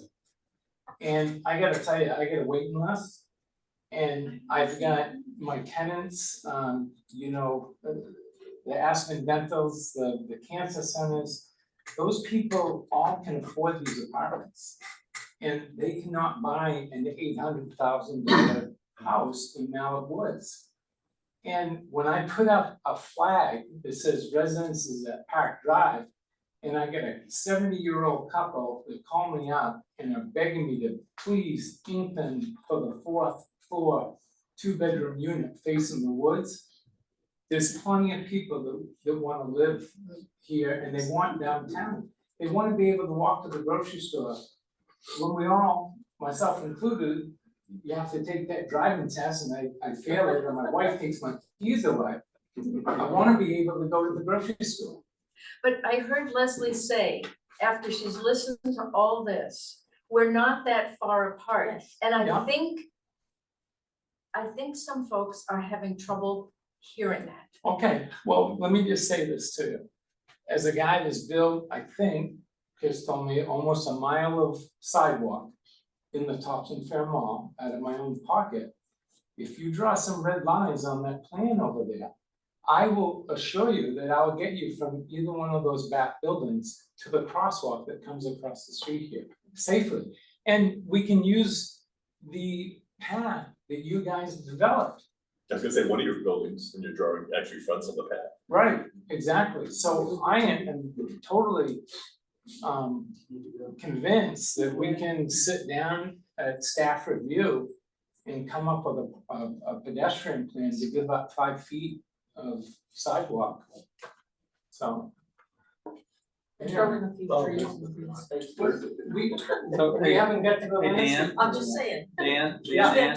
Dan, Scott, I think you had a question for you. Well, no, I was gonna ask if we could just pull up the plan, Chris, for 99. For what? You know, I know. 99. Yeah, Across the street. from Main Oh, Street. You know, I know Leslie had a lot of drawings that kind of tried to mix and match things. I think it was a comment that you had, Chris, or it's been in the plan, that it would kind of be nice to have another outlet, right, over to the southwest. A second entrance. Right, Sure. second entrance. So if you kind of combine what you're thinking and what you'd like to have there with some of Leslie's off the cuff drawings, why wouldn't that be an interior street that could meet the MDP, that could be by your housing, possibly a third housing building, so we even have more housing in there, and that meets the code of having frontage. Because For me, the whole thing is the general building is not allowed in this zone. And that's where we're gonna get our units from.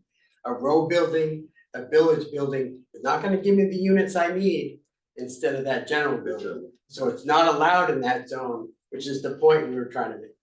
He was getting a half.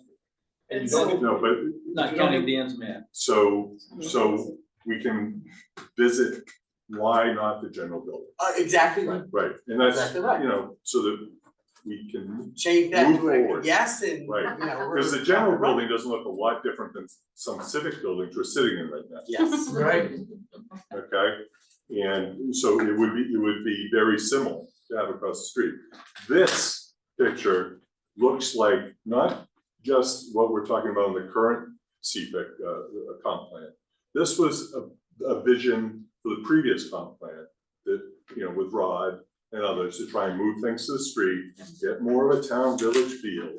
And it fits perfectly with that the vision, Around fits the with our Main Street. vision. Main on Main Street Street. plan. With Right. it going across On the Main from Street here, plan. it Right. worked pretty well. And so, you know, I know there's a lot of discussion about a lot of different things here, and problems, but it seems like we really are moving in the right direction and getting closer. Time wise, yeah, it's taken a long time to get here, it's probably gonna take longer to get to where we need to get to. So Dan will get his buildings done first. There you go, that won't be a problem at all, but, Basically, give me a path where I can get his 88 units and we're happy. if we go to general and you put a little road in there, you could get 100+ units. Well, he wants easily. 3 buildings, I Yeah. should say, so out back there. Because these, you were building on the density that we currently have, right? Yes. And Allowed. that's changing. It's We changing don't at the have a space density. level. too. There's no Yeah. density, Right, there's no density issue. but you're restricting the building types, Right. which will restrict the density. The But if density we does go come to a with. general, That would help. Right. That would And help. you need the units, I believe, in order to make it financially feasible. Right, Exactly. Leslie, you had some? I was just gonna say that talking about how this code is more more stringent, it actually is more flexible in terms of the density, you know, the density numbers not being on it. I mean, the village zones being different. It just sort of exchanges that for design standards that are hopefully a little bit more clear So than what do you- and don't have to be negotiated. You said the village zones being different. What do you mean by that? The village zones were specifically intended to maintain the village kind of scale Get that, and but feel. density's different in the village zones. The scale and feel of the buildings are smaller. In terms of density, like dwelling units per acre, there are no dwelling units per acre limitations or requirements in any of the Topsom Center zones. And the reason for that is because they're hard to understand, you know, what they mean.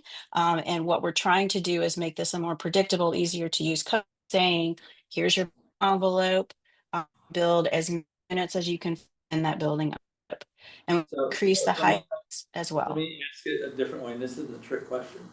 I don't remember what the number was, but in the one you've taken, basically through sketch anyway, it called for how many units, residential units across the street?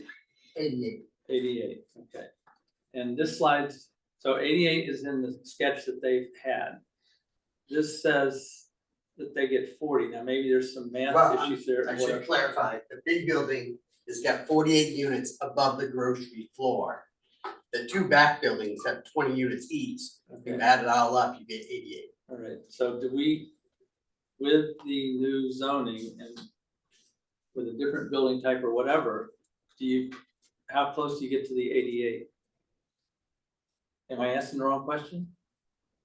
For me, it's really the general building not being allowed is my first problem. Can you get to 88 with a general building?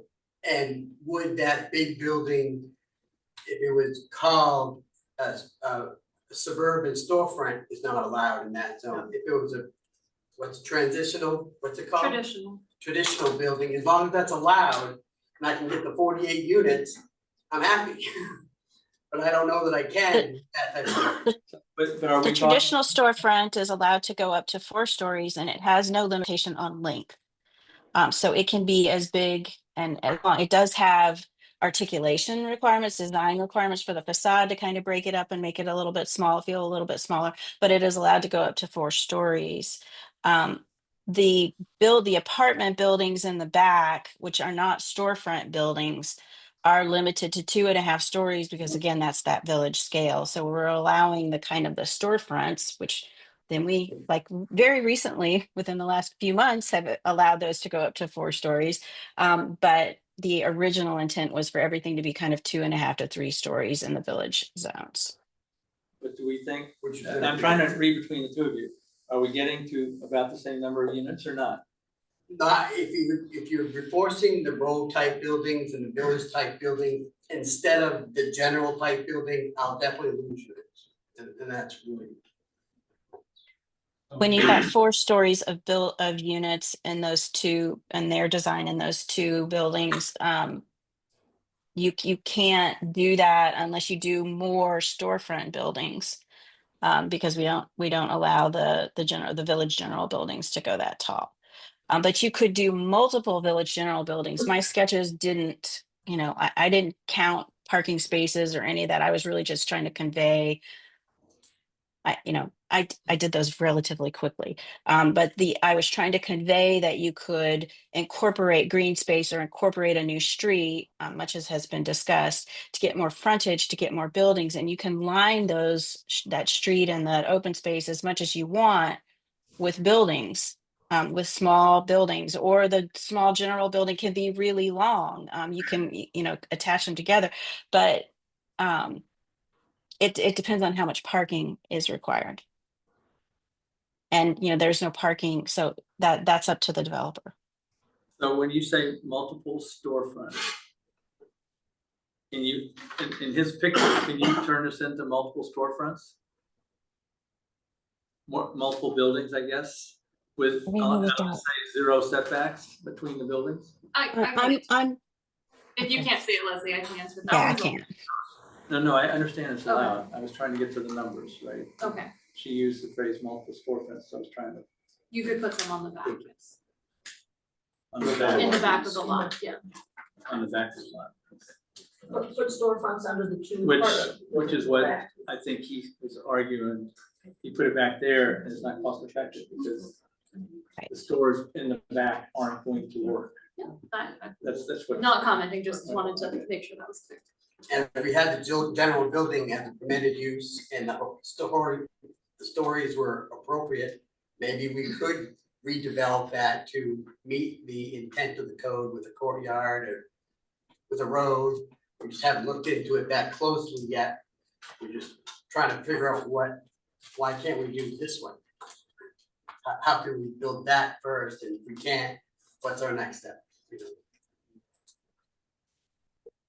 I think the question just is it was the intent for the village center, or what is now called the upper village zone, to have 5-story buildings?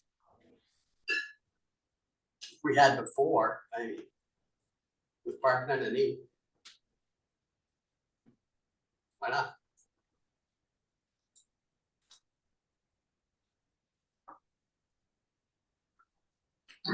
I don't know if anyone has a good answer for you. We'll have one after November 4th. Because we have the vote on the TIF for Union Park. And one of the objections that people have raised is the 4-story building. So I guess if the TIF doesn't go through, it is somewhat a message from the public saying we don't want 4-story buildings. So what did we end up with overall? Or we don't want Street? tips. Or both. I mean, That has the parking underneath, right? Right. Yeah. Yeah, but what did we end up with over on Elm Street? Where are those?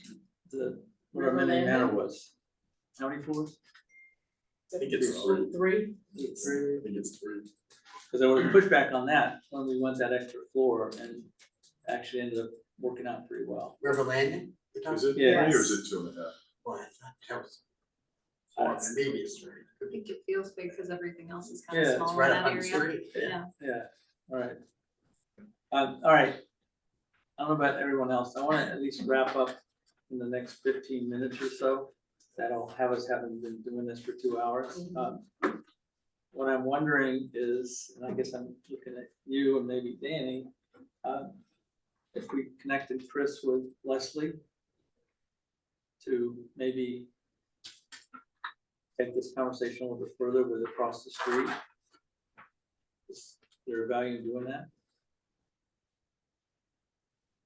I think there's a value in addressing some of these concerns, not only just for the Dan Yeah, no, I'm not- Cameron this isn't- situations, In but doing that, that addresses some of those concerns, but.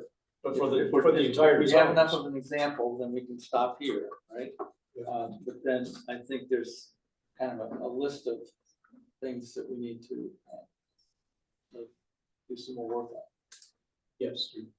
In one question, I mean, I noticed in one of the tables where it's talking about, I don't know if it's the use table or one of the other tables about what's allowed. I mean, this would be an MDP, right? Mixed plan Yes. development, Yes, right? There's one, maybe it's the mixed residential that has, if you're doing an MDP, you can have retail in it. I think that is in the use table. the problem with the master Oh, plan yes. is But- it's 25 acres minimum. No, And- No, It could be no, less. that's planned residential from our current code, Chris. Oh, then I'm wrong. Yeah. You need to have. I've it wanted for to use six- that before and you can't. You need to have it for Stay up 6 here. acres and larger, but you can have it for less, and that can be used here. it's been reduced. Can we, could we add something there that in an MPP, that the general building type is allowed? I mean, in this case, where we have a 4-story building on the road, having 4-story buildings behind it is different than having, a 4-story general building just in the middle of nowhere. Right. So if we can incorporate the ability to have general buildings in an MDP, Or PCD. or whatever happens with all the acronyms. It's Some of these are fantastic. important acronyms. Yes. No, I think that's a good idea. Leslie, that you were nodding, it seems like that's something you think could work Yeah. potentially. Yeah, Absolutely. I like that, yeah. Mhm. And then we had tried to talk about this earlier and a lot of things happened. I was hoping Leslie could speak about PCDs in the center zones because I've been looking at them outside of the center zone, but I think it is important to understand, to my understanding, the master plan district replaces effectively what the planned commercial development offers. At this point, you had provided some information in the memo or the responses that you gave. I didn't know if you had anything to say on that, Leslie. Yeah, I think that, well, my understanding, and I could be wrong, is, well, let me ask one question. Are there any existing PCDs in the Topsham Center area?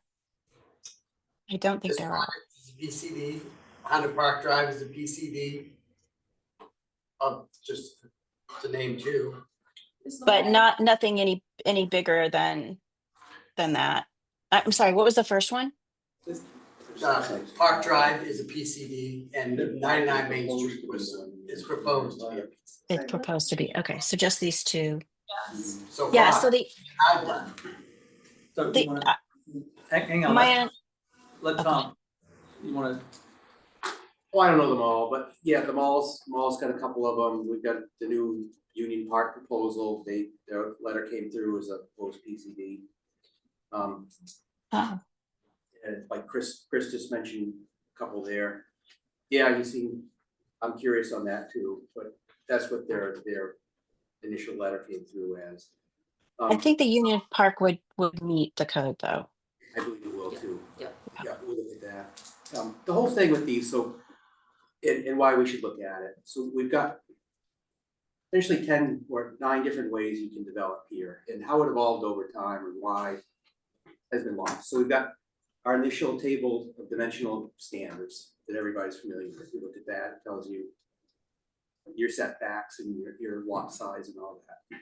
Then on top of that, we have a common plan development option, a large lot subdivision option, rural open space subdivision option, open space option, planned residential development, planned commercial development, planned mixed-use development. And then we have a table with various 0-foot setbacks applicable to specific uses or projects that could be approved by the planning board. So there's a lot there. And what's happened over time, when we just focus on zoning, it's not just the zoning, because each one of these development types embeds their own zoning, meaning it negates the table of dimensional standards. You just go by that.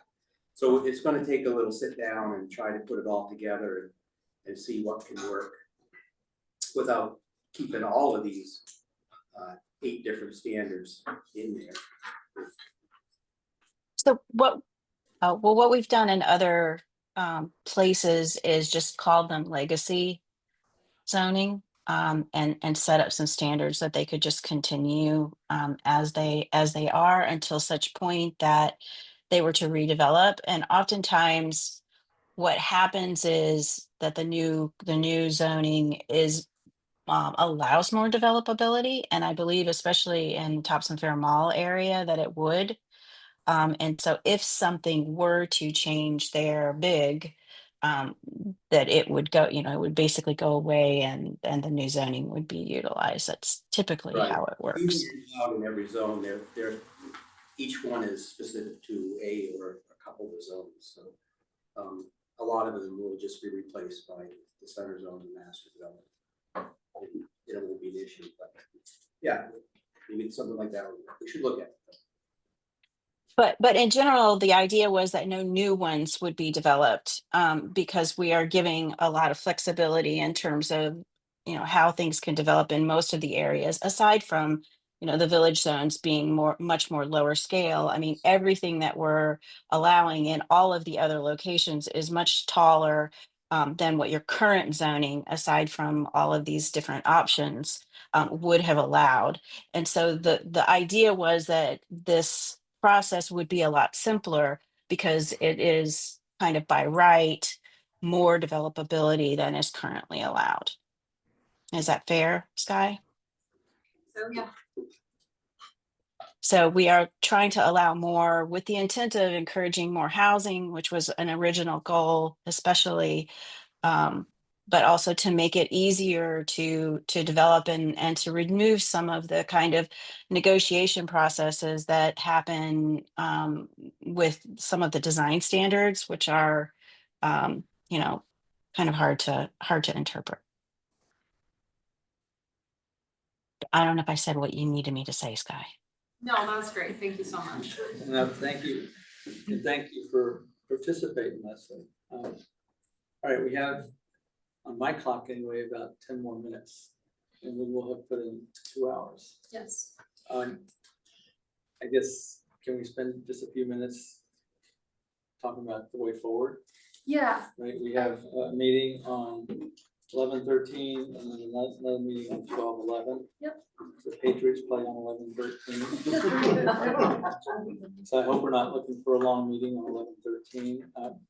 I guess, what do we have as far as projects and what do we want to come back with? Right? Well, Union Park is coming for a re-up on their sketch on 11/13, so we'll have a meeting, but if you guys would like to push off the workshop, we can.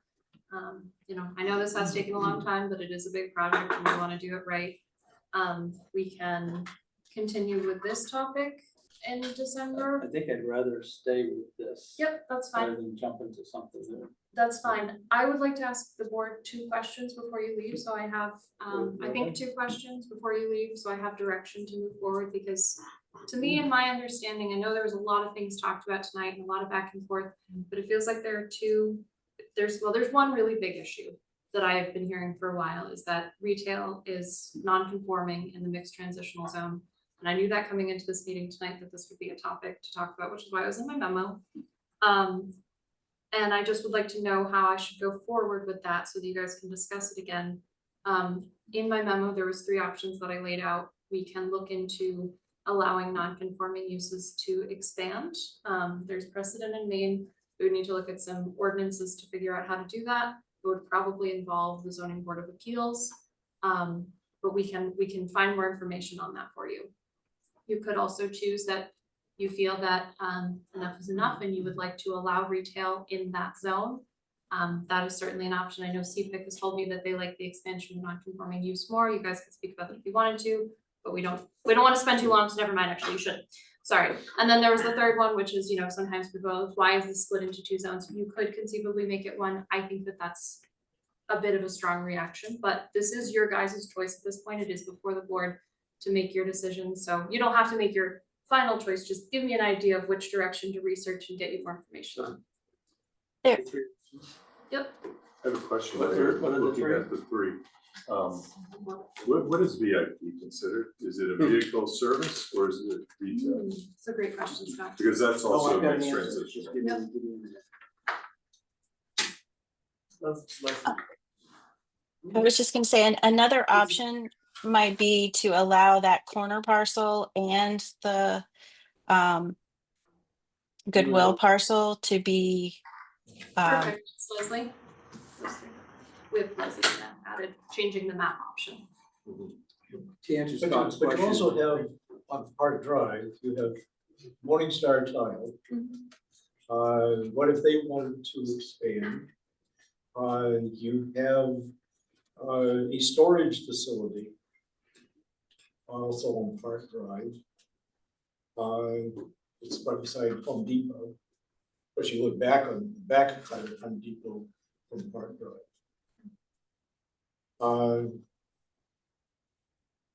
Can't think of what's up on the other side of, kind of across from Morningstar, there's a building that's kind of down to the left a little bit. And the daycare Hancock Lobster. and the lobster place Is that the lobster place that's down there? The Quonset hut. Gourmet lobster. and the daycare. Yeah, I know the daycare's Yeah. closer down to Topsham Fair Mall. I will So- just speak about Morningstar really quickly. I think there's been a mistake in how artisan is defined, and I think they were intended to fall under that. And I think we were gonna change some of the definition to that to allow Morningstar to fall under artisan manufacturing. I believe you and I talked about that, Leslie. That one was not meant to be non-conforming. It was just a mistake in how it was defined. Okay, but let's come back, because now we have 5 minutes. Yep. I don't know that we're ready, because if you ask me tonight, I don't know if I'd use the word dissolve, I'd just say leave it mixed use, which it is, right, which is number 3. I don't know if I don't think Scott would agree with me, she might agree with me, but I think we need You want more information on more it? information All on 4 it, of them? right? Because I see it maybe leaning towards 1, I know I'm leaning towards 3, and I always have.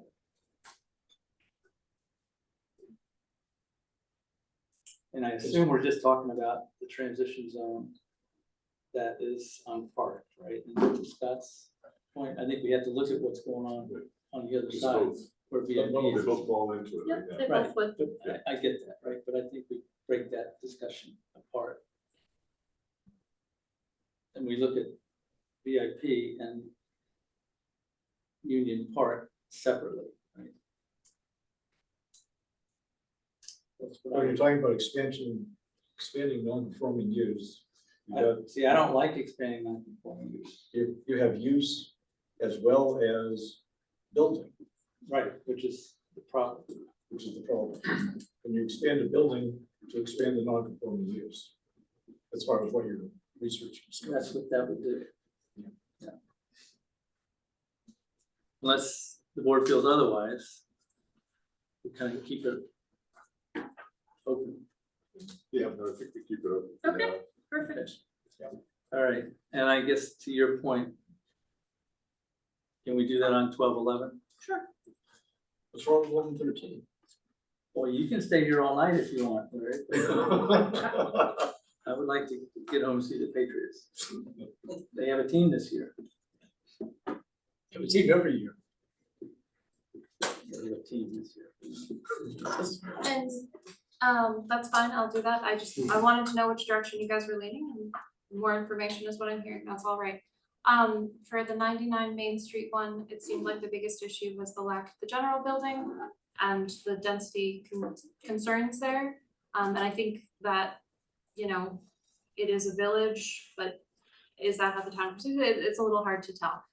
Scott had the idea of allowing general buildings as part of a master plan district. It seemed like the board liked that and Leslie liked that. Is that okay to make some amended changes to that and provide altered language for you guys with that one? Well, let's see what that does, but I, again, don't want the dealerships non-conforming. I was planning to discuss the dealerships when we talk about Article 6, Don. We'll definitely get into that Well, then. Isn't that part of what we're doing in Article 2?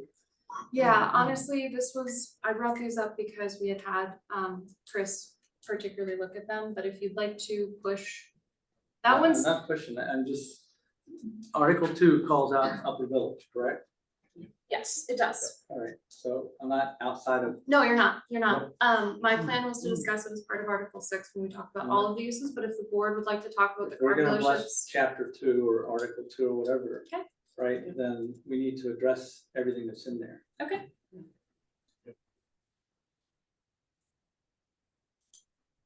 So we'll talk about Article 2 again in December.